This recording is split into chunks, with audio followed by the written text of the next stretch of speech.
I'm Dr. Tracy Stecker, and welcome to the Choosing Help podcast. Choosing Help presents conversations about courage, connection, and the transformative power of asking for support.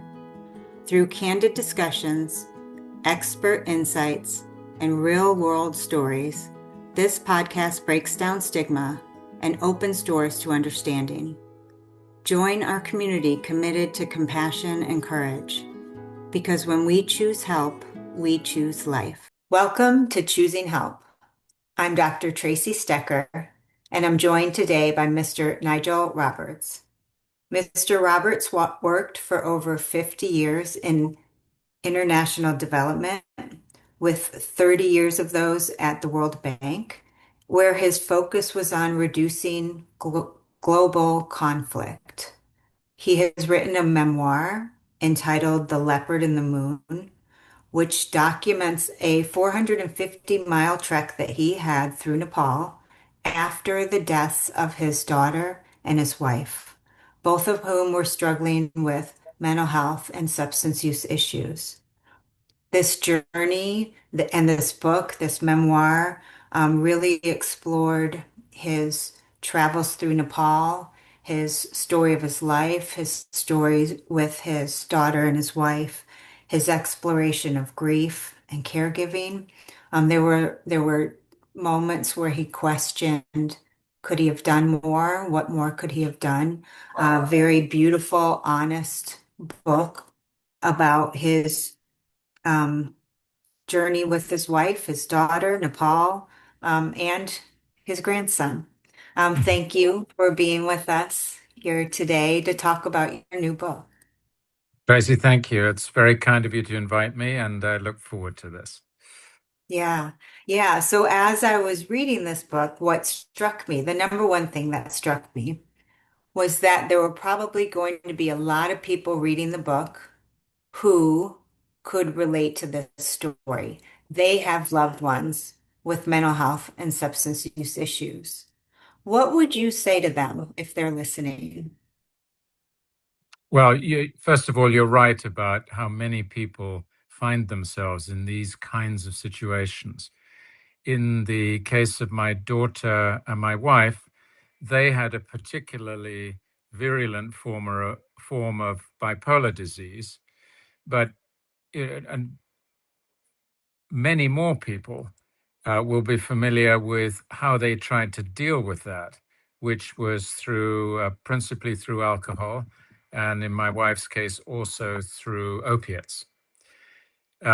This is sadly very common in our society today.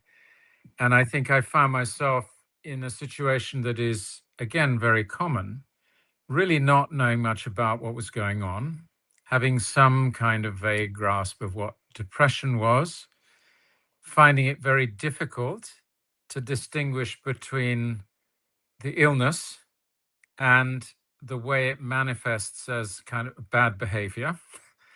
Um, you know, it's not like you're an objective observer. You're very much involved in this. Now, Yeah. throughout the long course of my wife's illness and the much shorter course of my daughter's illness, both of them sought professional help. My wife, a lot. She was herself a health professional. She was a pharmacist, which had, good and bad implications in her case. But she certainly went to many doctors, including some of the best known psychotherapists in Britain. Nothing really worked with her. Her bipolar was extremely tenacious.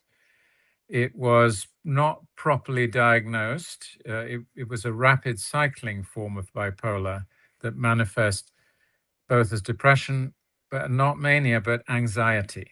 So she would rotate between those poles, often in the same day. And it was, I think, Wow. for a long time misdiagnosed as simple depression. There were periods when the treatment worked, but they didn't ever sustain. To what extent that was her reacting to the depression by self-medication, to what extent it was the primitive nature of the science and the therapy. I'm not sure. But what it meant, and this is what it will mean for many people, is that there quite often are no quick solutions. Even if there is a massive amount of willpower on the part of the patient, quite often the medical and the psychotherapeutic regimes will fail them. However, having said that, you know, and reflecting on what went wrong and my own inability to really make much difference, one thing we did not do, and this is what I would advise people to do, is to get help as a family, because it's a family illness. It's not just something that affects the person themselves. You become part of that process, like it or not. You find yourself enabling to try and calm the waters. You find yourself reacting emotionally and angrily and unusefully because of how you get treated in this process and how you feel yourself to be. Yeah. That I did not try and do. And I think I should have put myself forward rather than accepting, as I did, my wife's lead on how this should be dealt with.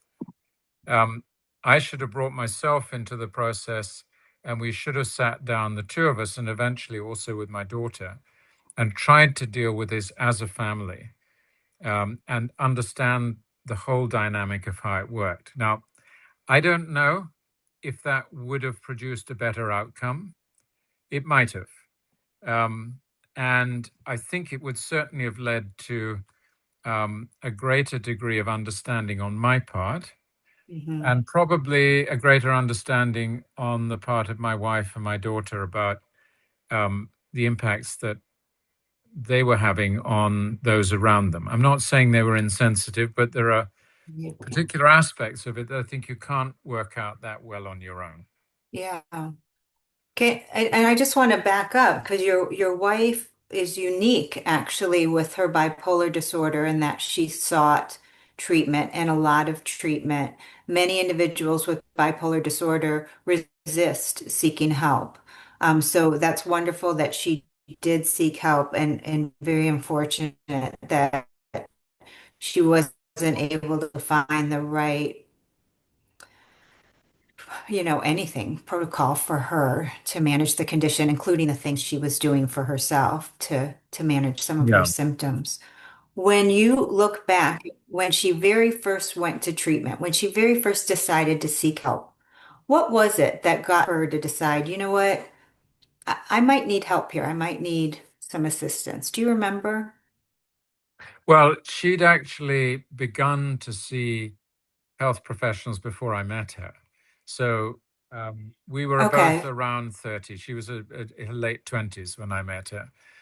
And I think because of her pharmacy training, her father was also a pharmaceutical manufacturer. So they were very knowledgeable about medicine and about mental health. Okay. She also knew, and the family knew, that her mother and her grandmother had both suffered from depression. And her mother had tried to get herself help as far back as the 1950s and 1960s. Okay. So they were quite a well-informed family when it came to the need to try and get help. Whether it was that the medications that were available in the late 70s, early 80s, well, I don't think it was that so much. There wasn't a clear diagnosis of bipolar until the 1990s. She Okay. was always treated prior to that as simple depression. So I think a whole raft of treatments that were available even then weren't available to her because of misdiagnosis. And that's not misdiagnosis by, hack doctors. She saw a lot of people and some very good people, and they were still puzzled by what they found. Yeah. So I was aware of it when I met her. And as I describe in the book, this is a typical male attitude. Oh, you have a problem? Look, you get together with me, I'll fix it for you. And what could be so I'm the difficult, right? solution. Yeah. Yeah. I'm here to Yeah. sort stuff out. Mhm. Yes. And I didn't at all understand what I was getting involved in. Or you're really, yeah, getting involved in the sense of the disease itself, but also how this affects a relationship. Well, and just to pause for a second, for those listening who don't know, the genetic link for bipolar is very, very strong. In fact, it's the highest of any of the mental health conditions. The genetic link for bipolar is very strong. So your wife's mother, her mother, and her daughter Hmm. all had it. So four generations Yeah. of women. 4 generations, yeah, of women in each case. Yeah. Now, you know, uh, my daughter's son, Alex, I've been bringing him up. My wife, Sarah, and I've been bringing him up with us the last 5 years. And we are certainly hoping that, that doesn't transfer itself to him. There aren't any Hmm. signs of that at this stage, but he's 18. So, you just have to hope that he isn't afflicted by the same disease. I was going to end with Alex, but since you brought him up, I'm gonna talk about him now. He was a beautiful part of your memoir. Hmm. Very much Um, so. Yeah. yeah, really beautiful part of your memoir. I actually loved your description of his other grandmother.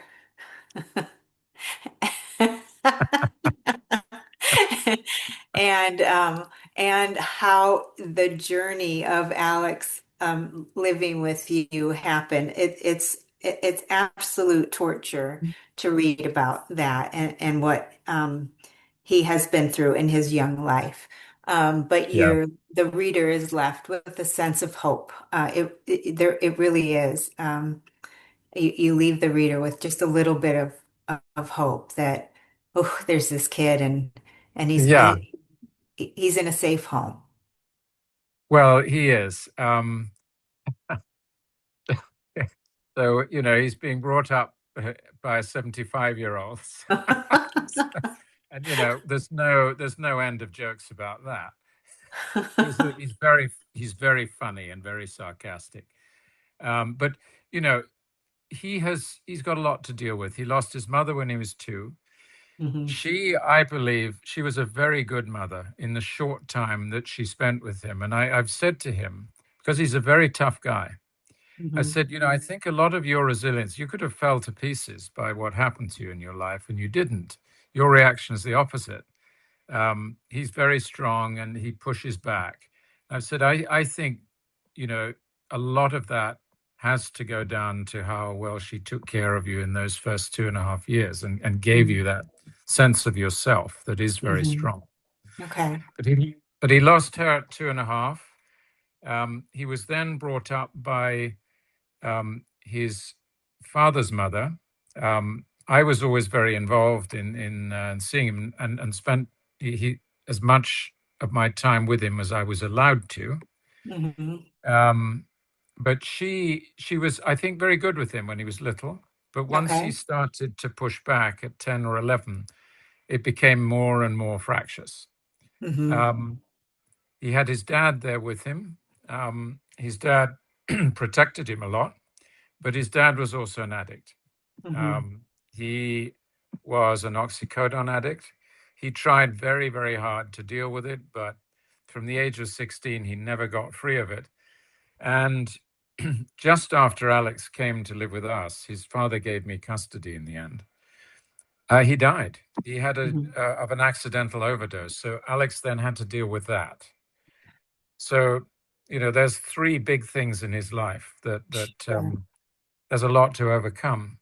Hmm. um, as the book describes, I was massively impressed by him on 2 specific occasions. One was when I had to tell him about his Hmm. father's death. Hmm. And his reaction was not about himself, it was just real sadness for what his father would be missing and regret that he hadn't himself grasped how difficult his father's life was, because I think his father, to some extent, kept it from him. Hmm. The second occasion was at the kind of angry prompting of his grandmother at one point, um, who said she would tell him about his mother's last day unless I did. Hmm. And I knew what she meant here. Hmm. I had given her alcohol that last day. It's a huge mistake. I did it to try and kind of placate her. Hmm. And it's quite possible that was involved in her death. She Hmm. fell off a balcony and she may have been drunk when she fell off the balcony. So, that's something I have to live with. But obviously, something that's deeply embarrassing to have to tell her son. Hmm. But what I did, um, since I had written most of the book by this stage, I said, look, I think the best thing I can do, tell you about your mother's last day and my part in it, is to read you what I wrote about that, which is the Okay. most difficult part of the book to write. This took years Right. for me to write, to be Yeah. able to write it. So I read it to him, and he's very attentive, very thoughtful. And, I was really nervous about how he was going to take this. And he turned to me and said, Papa, you can't blame yourself. Hmm. Those were her choices. It was her life. Yeah, maybe you made a mistake, but that's not the point. Hmm. And I think that more than anything I ever told myself helped me, reconcile a little bit better to what had happened. Yeah. Yeah, that was the most beautiful part of the book. I have to say that that part really touched me when Yeah. you that that was his first reaction. It wasn't your fault. What happened Yeah. wasn't your. Hmm. And of course, people will tell you that. This is what people will always say if they care for you and if they know anything about the circumstance. They say you can't blame yourself. It's not your fault. But, you know, most people feel that it is their fault in some Right. way. And that, I mean, it's better to hear that than people say it was your fault. Right.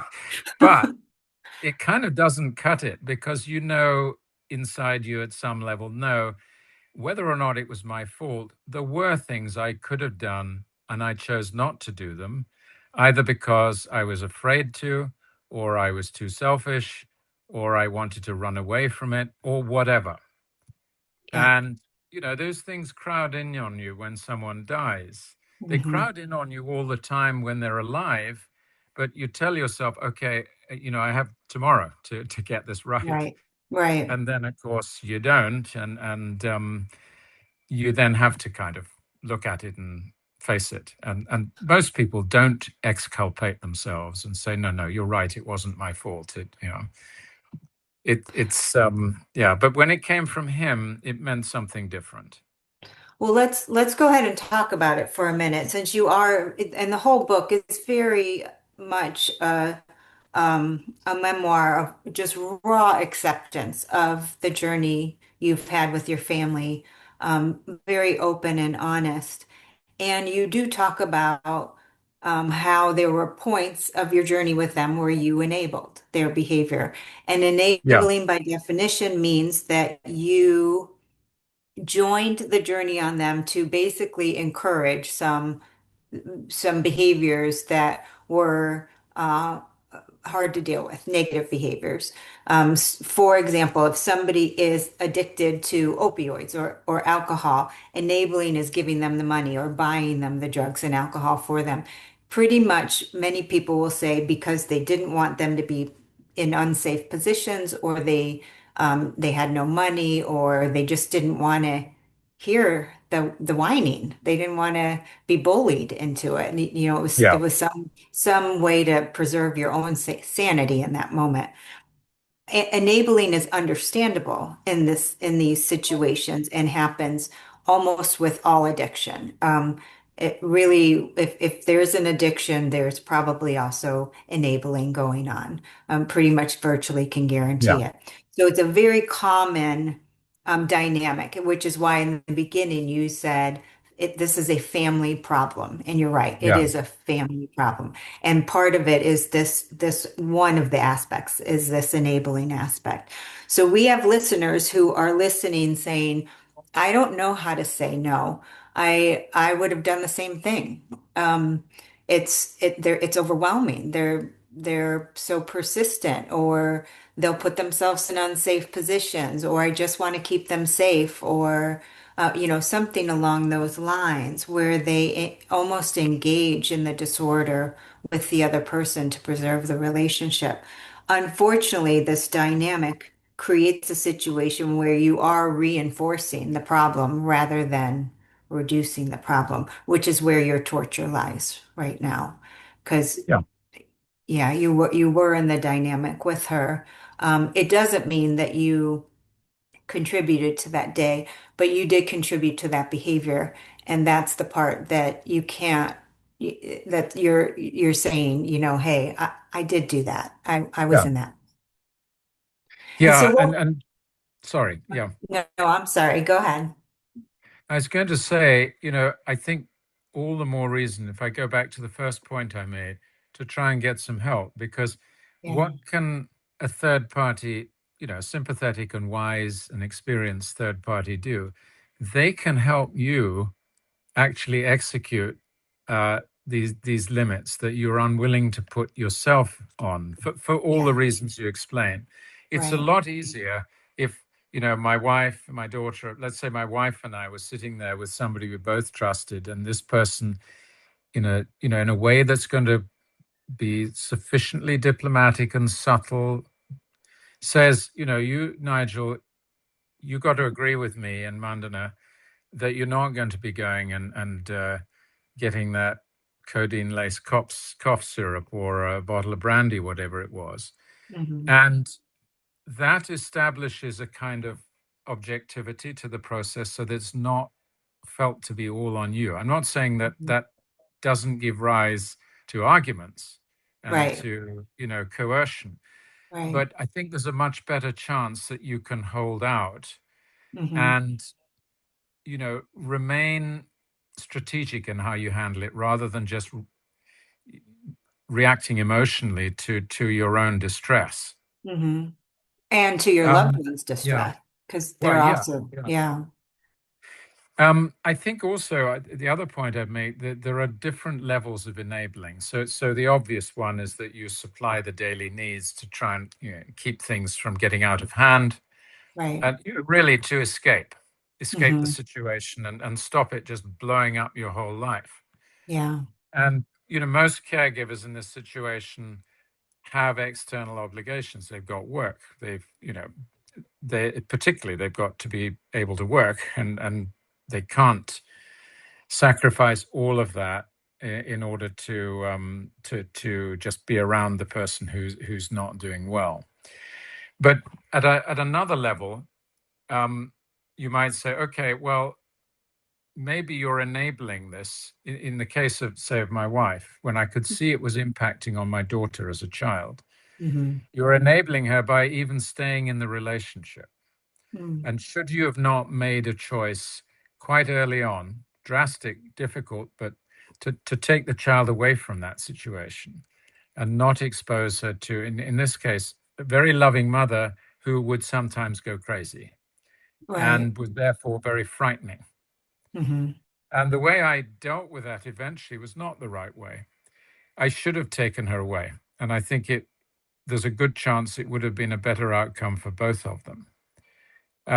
What I ended up doing was sending my daughter to boarding school when she was 13, which, that really wasn't the right answer because it made her feel that I had chosen her mother over her and thrown her out. That's not what I was Painful. trying to do, but Right. that's what she experienced. Right. And, you know, this isn't so much in my defense, but I did genuinely feel her mother is the one that needs me. I can't abandon her. Hmm. This girl is much stronger than her mother. She'll live through it. And I think that messed up her teens. I don't know what the connection between that and the bipolar was because the bipolar came on to her in her 20s. But Mhm. there was a lot of alcohol throughout her teens. And that, I Mhm. think, was indeed a consequence of what had happened at home and how I had dealt with it. Yeah. Um, as I say, it didn't seem to me the right choice at the time. But again, I didn't ask anyone else about it. And I think on reflection, it would have been the right thing to do. Because eventually I did leave my wife. Again, not for particularly honorable reasons of her mental health, but frankly, because I met someone else. So Mhm. even that wasn't particularly good. And I always felt that was a bad thing to have done. But she was okay on her own. I Mhm. feared that she would commit suicide if I left. She Mhm. didn't. There were periods there were difficult periods. She was extremely upset with me. There was one period of about 4 years where she was really quite well and had the right treatment. And, we never lost contact entirely, and we became quite close again. Mhm. Um, and I think that showed me that I'd made that mistake earlier, and it would have been a much better thing had I taken my daughter out of there. So I think on the one hand, you did separate your daughter from your wife during parts where she was struggling, where your wife was struggling. On the other hand, your path to remove her didn't feel like the right one no, for your daughter. For you and for your wife, it felt like an option that maybe could be it was helpful. me that took that decision because I just didn't think I could keep her in that household any longer You were trying to because keep her safe. yeah, it was not a safe environment for her. So Mhm. I had to do something. Again, I didn't do the right thing then either, and I wish I had. There's a and even the way you're talking is actually exactly the way you talk in the book. There are decision points we all make in our life where we look back and think, I was doing the best I could at the time with the data that I had, and I had options, and I knew I had options, but I made this one, and looking back, oh, kind of wish I had made a different one. All of us are on that life journey where we are making decisions. Yeah, The part that is gut wrenching is yours feel now like life and death decisions that yeah. you're still wrestling with. Was writing this book healing for you? Yes, it was. So, what I did was probably a little bit extreme in the eyes of people who'll read it. You go off to the Himalayas go on a ridiculous hike for several months. But I know Nepal quite well, so it wasn't so much an exotic thing to do. I'd spent years as a young man hiking in Nepal for my job, so it was a familiar place to me, and it was a Mhm. place I really loved. So um, you know, the point there, I think, was to deliberately make time and space to let these things work their way through me. I Mhm. also knew from previous experience that hiking has a kind of restorative effect on your mind. And I think it may have something to do with the way that with walking. So Mhm. you're alternately pacing left, right.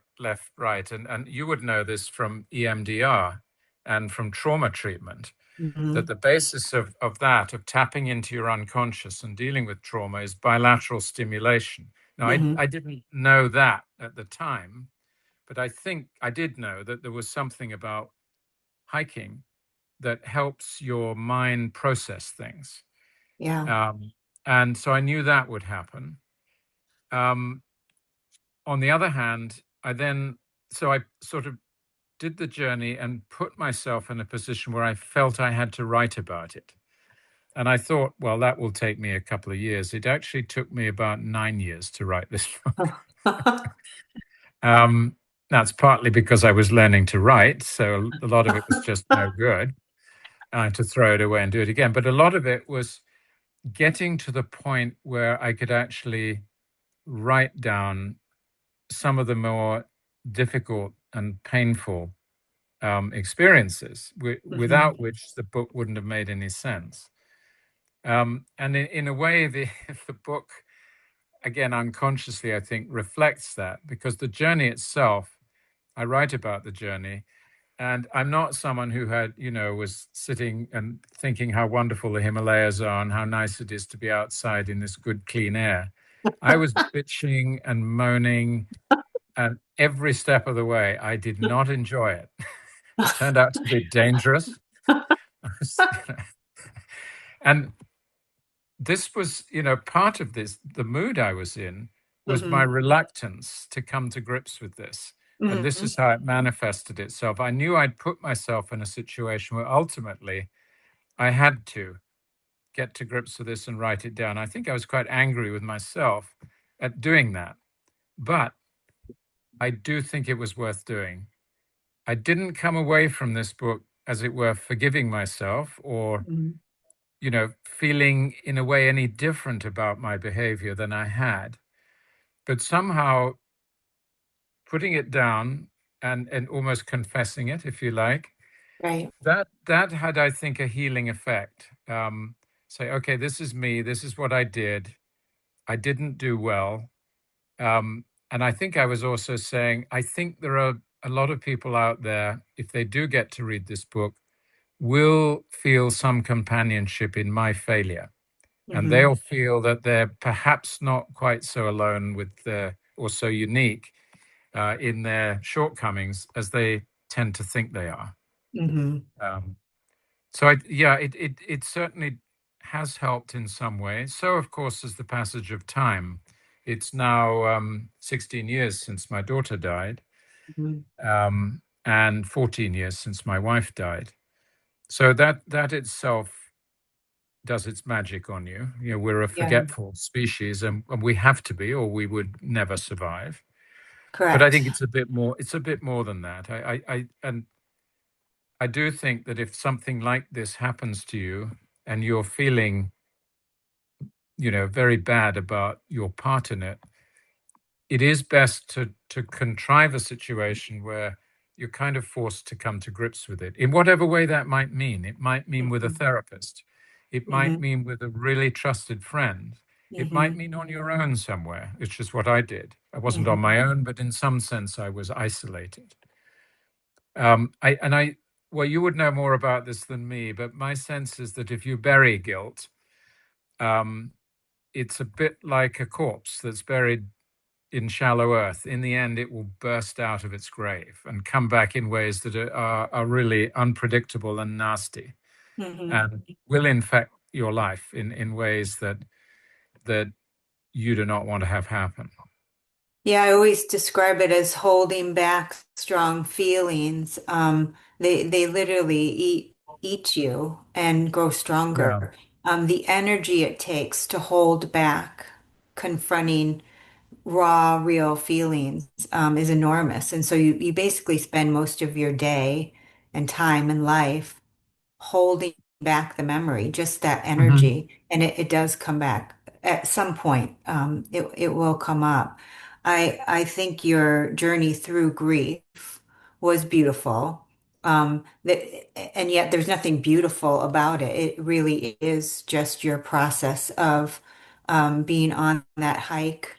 You were crabby during the hike. You were even honest about how crabby you were during the hike.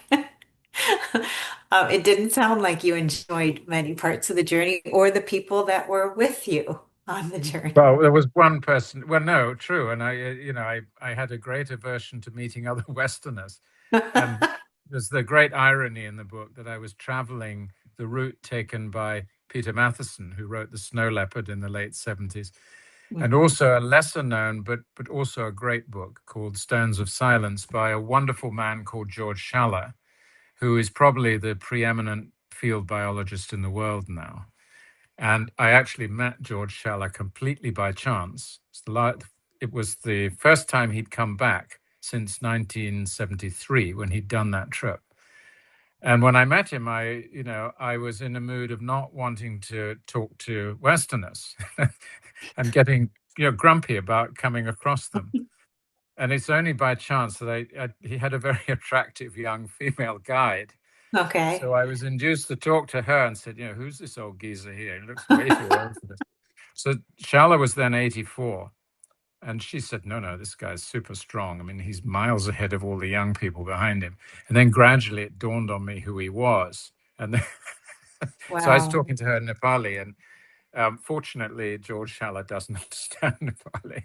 But then I Wow. went and talked to him, and he was actually inspirational to me for this book, because when I'd written a draft of it, I thought, well, Mhm. I've talked a lot about him. I need to run it by him before I think about publishing it.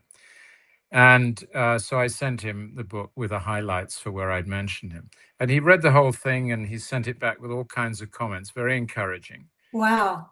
And then he read the final draft again, and again was, very encouraging about the whole business. And at one point in the book, where I was struggling to write about my daughter's last day, Hmm. it was basically communicating with him and thinking about his experiences with the snow leopard, which was a presence both in Peter Matheson's book, in his book, and also in mine. It Hmm. was his reaction to the snow leopard that somehow gave me the courage to sit down and eventually write this account of my daughter's last day, which is the thing I eventually read to Alex. Yeah. Well, everything you just said is really also about acceptance. So some of the Eastern religions Yeah, really emphasize acceptance, and you can I hear do. that all Yeah. throughout your book. There you do acknowledge there probably were other paths, but a lot of your journey is, hey, here's what it was. And yes, I have this feeling, but it's this feeling. So I don't need to try and change it or modify it. It's just my truth right now. So it's a very truthful journey and a story of love and pain Yeah. and grief. Yeah. And grief. And again, Peter Matheson and George Schaller both helped with this, as I took their books with me. And Matheson was on a spiritual quest. He became a Zen priest. He's very interested in Buddhism. But you could see that he was the one that was struggling to be in the moment and to forget himself.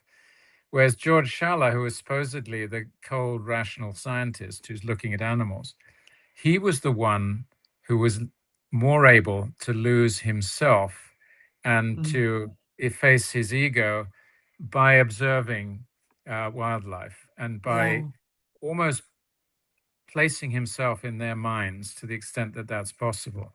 And it's Yeah. particularly that passage in his book where he feels himself almost becoming like the snow leopard through hours and hours of observation, days of observation.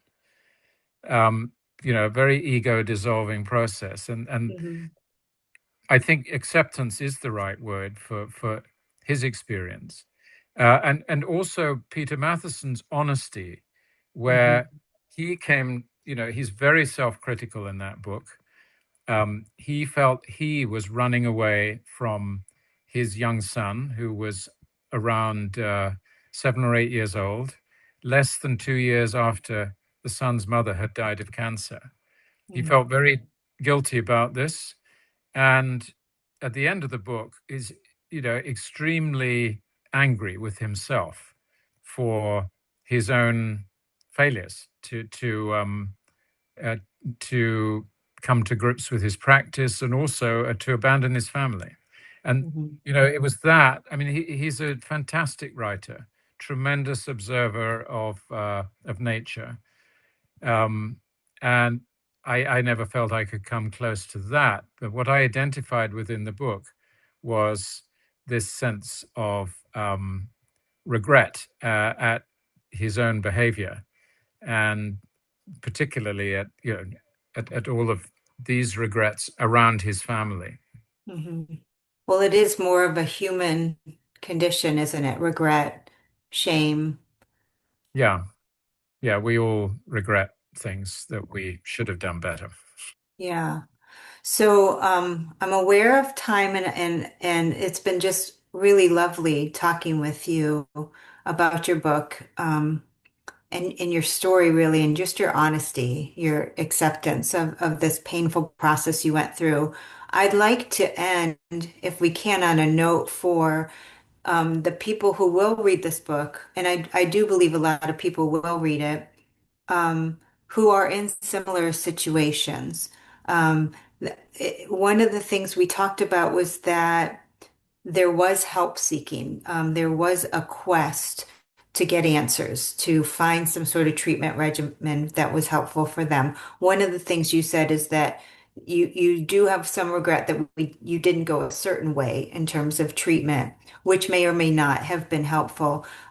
Is there anything other than that we can say to those who are in similar situations about seeking help, many of which are not seeking help at all, how to get them to make that decision? What would you say to them about how to get over ego in some ways and try and find some solutions for those who are resisting?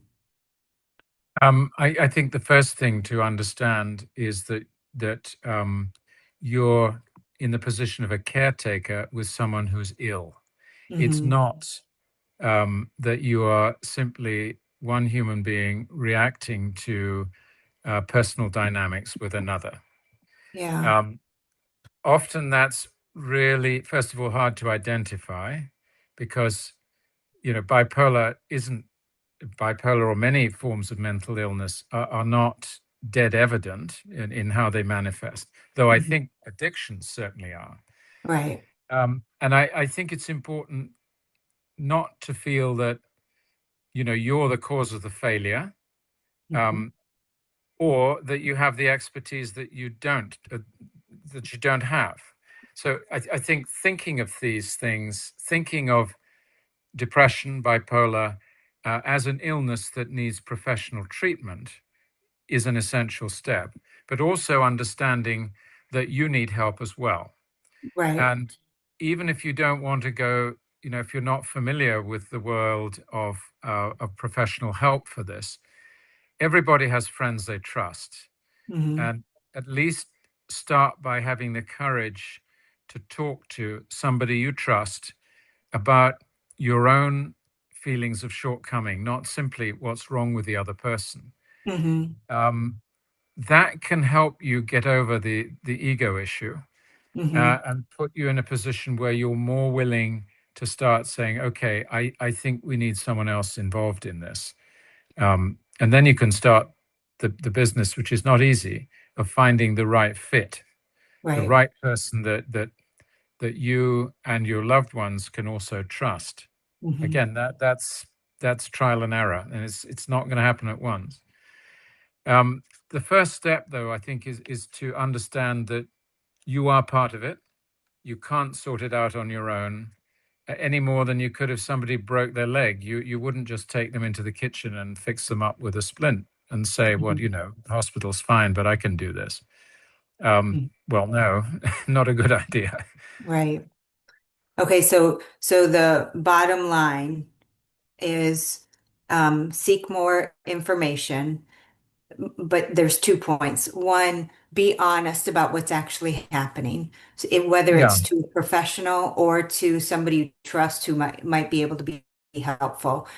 Be honest about what is actually happening, including your own responses and feelings to yeah, it, because those are still true. But what is actually happening and how it makes you feel, and collect some data on how to proceed. There might be some options or programs or treatments that could be helpful for the particular issue you're going for. Find out what those strategies yeah. are and choose one that would work best for you.